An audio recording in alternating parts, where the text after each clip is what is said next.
सुमन अपने बेटे रवि के साथ एक छोटे से शहर में रहती थी। सुमन के पति की मृत्यु के बाद उसका रवि के अलावा दुनिया में कोई नहीं था। रवि एक बहुत अच्छी फर्म में नौकरी करता था और अब उसकी शादी की उम्र हो गई थी। सुमन अपने रवि के लिए ऐसी बीवी लाना चाहती थी जो घर में प्यार मोहब्बत से रहे और माँ बेटे को अलग करने के बारे में ना सोचे। एक दिन सुमन की एक सहेली उससे मिलने आती है और सुमन को रवि के लिए एक बहुत अच्छी लड़की का सुझाव देती है। सब कुछ देखने के बाद सुमन को लड़की पसंद आ जाती है और वो रवि की शादी उसी लड़की के साथ करा देती है। रवि की पत्नी नेहा बहुत अच्छे स्वभाव की लड़की थी। उसके माता पिता का काफी पहले ही देहांत हो चुका था, परंतु उसके चाचा चाची ने उसे बहुत अच्छे संस्कार दिए थे। सुमन नेहा से कहती है, बेटी नेहा, मैं तुम्हें यहाँ अपनी बेटी बना कर लाई हूँ। मेरी जिंदगी में बेटी की कमी थी जो तुमने पूरी कर दी, पर तुम भी मुझे अपनी सास नहीं माँ ही समझना, और यदि कभी भी कुछ पूछना या बताना हो तो संकोच मत करना। नेहा सुमन के व्यवहार से बहुत खुश थी। शादी के कुछ ही दिनों में सुमन और नेहा का रिश्ता माँ और बेटी जैसा हो गया था। दोनों के बीच में कोई मनमुटाव नहीं था। ये देखकर रवि बहुत खुश होता और नेहा से कहा करता, तुमने कुछ ही दिनों में जैसे इस घर को संभाल लिया है और मेरी माँ का इतना ध्यान रखा है, उसे देखते हुए मेरी सारी चिंताएं खत्म हो गई हैं। तुम एक बहुत ही अच्छी लड़की हो। अरे बस बस, अब तारीफें करना बंद करो। ये सिर्फ तुम्हारा घर और तुम्हारी माँ नहीं है, बल्कि मेरा घर और मेरी माँ है। इस तरह उनके दिन हंसी खुशी बीत रहे थे, परंतु उनकी खुशी ज्यादा दिन नहीं टिक पाई और उनके हंसते खेलते घर को किसी की नजर लग गई। रवि एक दिन ऑफिस से वापस आ रहा था, तभी उसका बहुत बड़ा एक्सीडेंट हो गया जिसमें उसकी मृत्यु हो गई।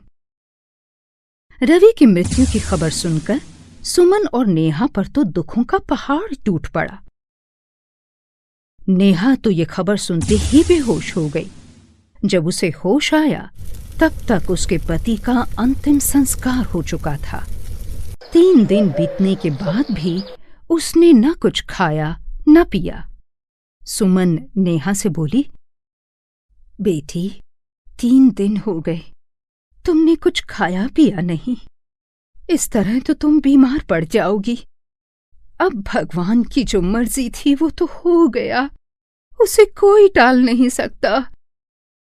परंतु तुम्हें तो जीना है, तुम्हारे आगे इतनी लंबी जिंदगी पड़ी है। चलो उठो, कुछ खा लो। नहीं माँ जी, मुझे भी मरने दीजिए, मैं रवि के बिना जीकर क्या करूंगी। इस घटना का नेहा के दिमाग पर बहुत बुरा असर पड़ा और वो डिप्रेशन के शिकार हो गई। सुमन हर समय नेहा के बारे में सोच सोच कर परेशान रहती थी। आखिर एक दिन वो उसे एक डॉक्टर के पास ले गई। डॉक्टर ने सुमन से कहा, देखिए माँ जी, इनके जीवन में जो भी बुरी घटना हुई है उसका असर इनके दिमाग पर बहुत बुरा पड़ा है। यदि इनका ध्यान और मन किसी और तरफ न लगाया गया तो ये इसी तरह दिमागी मरीज बन जाएगी और फिर इसका इलाज नहीं हो पाएगा। इसलिए आप अभी से इसका ध्यान रखें और इन्हें किसी ऐसे काम में लगाएं जिनमें इनका मन लगा रहे।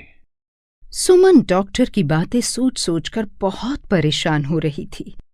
नेहा की जल्दी शादी होने के कारण वो केवल 12वीं तक ही पढ़ पाई थी।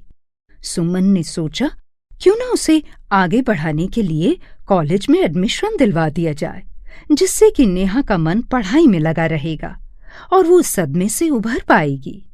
सुमन के बहुत जोर देने पर नेहा ने कॉलेज में एडमिशन ले लिया और अपना मन पढ़ाई में लगाने लगी। रिश्तेदारों ने सुमन को बहुत समझाया कि वो अपनी विधवा बहू को पढ़ने के लिए ना भेजे, बल्कि अब उसे घर में बंद रहकर घर के काम करने चाहिए। परंतु सुमन ने किसी की नहीं सुनी वो नेहा से सचमुच बेटी जैसा ही प्यार करती थी। समय बीतने लगा और अब नेहा काफी हद तक ठीक हो गई थी। एक दिन नेहा कॉलेज से वापस आ रही थी कि उसका पैर मुड़ जाने के कारण वो सड़क पर गिर पड़ी। सामने से राजेश नाम का लड़का अपनी गाड़ी से घर जा रहा था। उसने जब नेहा को गिरते हुए देखा तो उसकी मदद के लिए उसके पास गया। अब क्या मैं आपकी कोई मदद कर सकता हूँ? मुझे लग रहा है कि आपके पैर में मोच आ गई है। मैं हड्डियों का डॉक्टर हूँ, यहीं पास में मेरा क्लिनिक है। चलिए मैं आपको वहां ले चलकर आपके बैंडेज कर देता हूँ। नेहा को पैर में बहुत दर्द हो रहा था, इसलिए वो राजेश के साथ जाने को तैयार हो गई और क्लिनिक में जाकर उसने पैर पर बैंडेज करवा ली। अब आप कहाँ रहती हैं? चलिए मैं आपको आपके घर तक छोड़ देता हूँ। इस तरह अकेले जाना आपके लिए बहुत मुश्किल होगा। फिर राजेश ने नेहा को अपनी गाड़ी में बिठाया और उसे घर तक छोड़ने गया। नेहा के पैर में पट्टी देखकर सुमन बहुत घबरा जाती है। नेहा सुमन को सारी बात बताती है और राजेश के बारे में भी बताती है। अरे धन्यवाद बेटा, तुमने नेहा की मदद की, उसके लिए शुक्रिया। तुम लोग यहाँ बैठो, मैं चाय लेकर आती हूँ। सुमन चाय बनाकर लाती है। राजेश कुछ दवाइयां लिखकर नेहा को दे देता है और उसे पूरी तरह से आराम करने की सलाह देता है। 3-4 दिन के बाद राजेश फिर नेहा का पता करने उसके घर जाता है।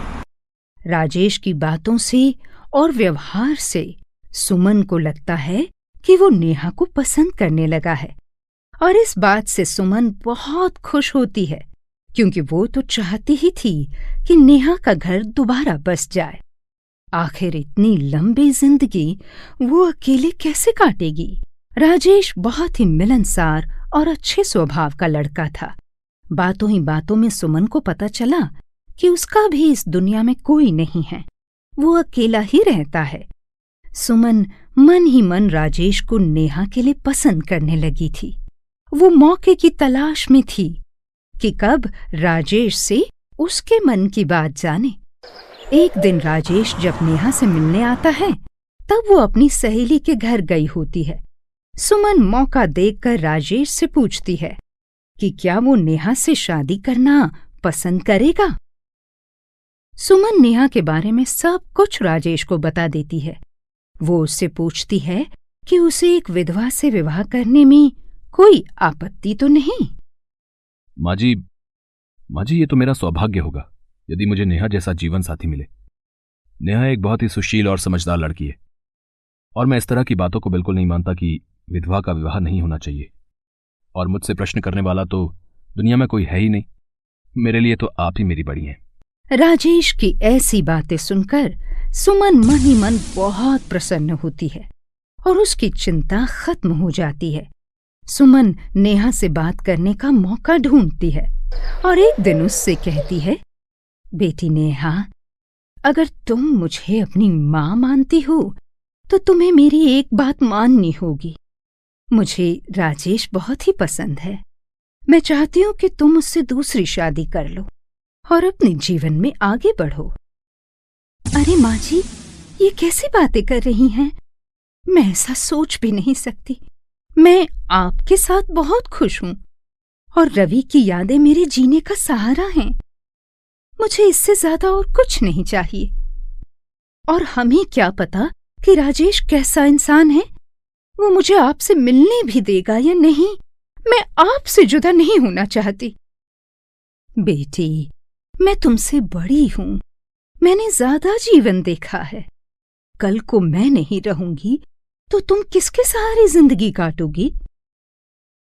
ये पहाड़ जैसी जिंदगी अकेले काटना बहुत मुश्किल है और हमारे समाज में लड़की के लिए तो ये और भी मुश्किल काम है। तुम्हें अपने जीवन में एक अच्छे जीवन साथी की जरूरत है और राजेश से अच्छा जीवन साथी तुम्हें मिलना मुश्किल है। नेहा को मनाने के लिए सुमन को उसकी बहुत मिन्नतें करनी पड़ी, तब जाकर कहीं नेहा शादी के लिए तैयार हुई। बहुत साधारण रस्मों रिवाज के साथ नेहा और राजेश की शादी हो जाती है। सुमन कहती है, देखो बेटा राजेश, नेहा ने छोटी सी उम्र में बहुत बड़े सदमे का सामना किया है। तुम इसकी भावनाओं को समझते हुए इसका पूरा ख्याल रखना। मुझे उम्मीद है कि तुम दोनों अपने जीवन में बहुत खुश रहोगे। राजेश जानता था कि नेहा सुमन से बहुत प्यार करती है, इसलिए उसने पहले से ही सोच रखा था कि शादी के बाद सुमन भी उन्हीं के साथ रहेगी। माँ जी, आपने जैसा चाहा वैसा ही हुआ। मैंने और नेहा ने आपकी बात मानते हुए खुशी खुशी शादी कर ली है। अब आपको भी मेरी एक बात माननी पड़ेगी। हाँ हाँ बेटा, बोलो, तुम जो कहोगे मैं वो मानने को तैयार हूँ। तो जल्दी से अपना सामान पैक कर लीजिए और हमारे साथ रहने के लिए चलिए। क्या? अरे नहीं नहीं बेटा, मैं तुम लोगों के साथ कैसे रह सकती हूँ। मैं यहीं पर ठीक हूँ।